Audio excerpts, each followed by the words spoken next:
is put to Crosby, turns it over. Halak stopping, not enough. Crosby gets the hat trick. The Penguins have a 4-0 lead. Sidney Crosby with the hat trick, and can I get a witness? From Los Angeles, it's Alone with Rome. Welcome back. My guest is a three-time All-Star center for the Pittsburgh Penguins. Of course, in June, he led them to their first Stanley Cup title in 17 years. Sidney Crosby joins me. Sidney, nice to have you back. How are you? Good, thanks. Got yourself another hat trick last night. If I didn't know any better, I would say that you're morphing into a pure goal scorer. Is that a part of the plan?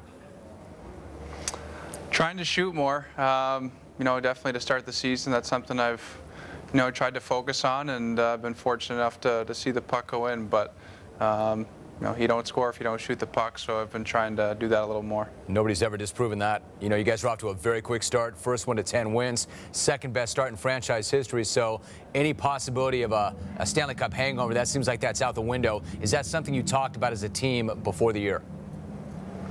Yeah, I think it was important to address that, and I think especially after going to the final the year before, we were a little bit prepared coming into the season, and when we look back when we started last season after going to the final, we felt like it could have been a bit better, and we wanted to make sure this season we didn't let that happen. So we've got off to a great start here, and we just have to look to improve as we go along. Sidney, all eyes have been on you for a very, very long time. You've carried that. You understand that. There's been a lot of pressure. You finally cashed this thing in. When it happened, was there exhilaration or maybe a sense of relief?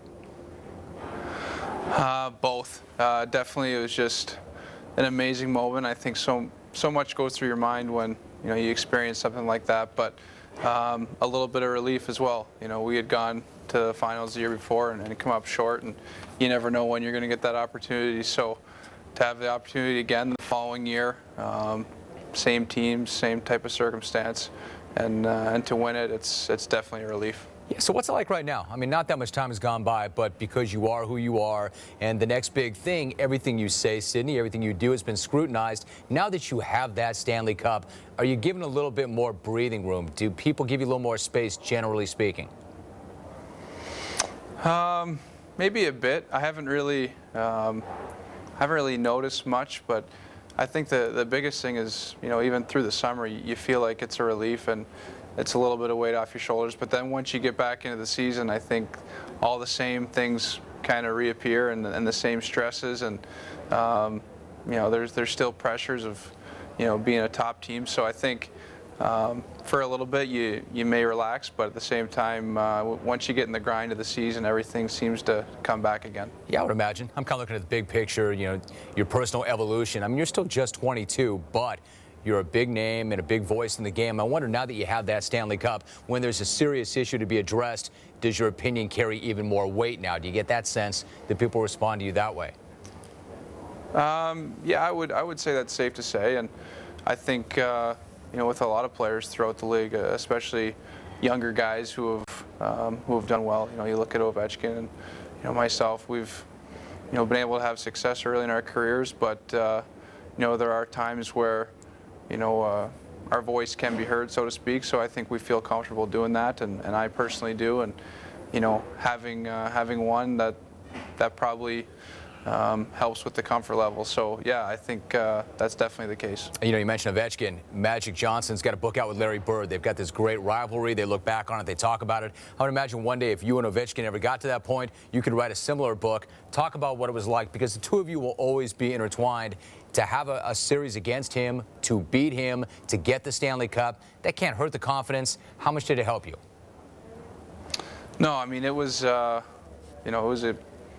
great experience, and obviously that series, there was a lot of eyes on it, and we knew that, we both knew that, we were going to be center stage. So, both myself and him both played well, and personally, I'm happy we won, but I don't think that's the last time we're going to face each other. So, it was great to do that and then go on to win. But at the same time, I'm pretty sure we'll see each other again down the road. Sid, I can see where it's not a priority right now, but what about the Winter Games in Vancouver, February? Is that in the back of your mind?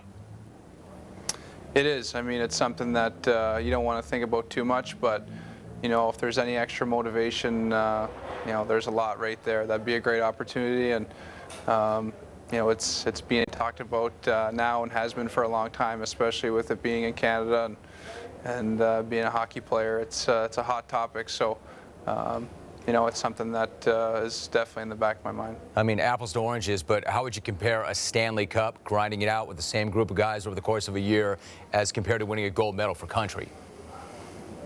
They're both right up there. It's hard to say. When you look at the Olympics, I think it's more the celebration of all sports and your whole country coming together, and being fortunate enough to play hockey, which is, you know, such a big sport in Canada. So, you know, it's tough to judge which is bigger, but both are pretty special. So, you know, I'd love to be a part of that, and, you know, be on the winning side. Yeah, I may be asking you the same question a little bit later on. Sidney, great to have you on the show. Thank you very much. Okay, thanks a lot. Thank you.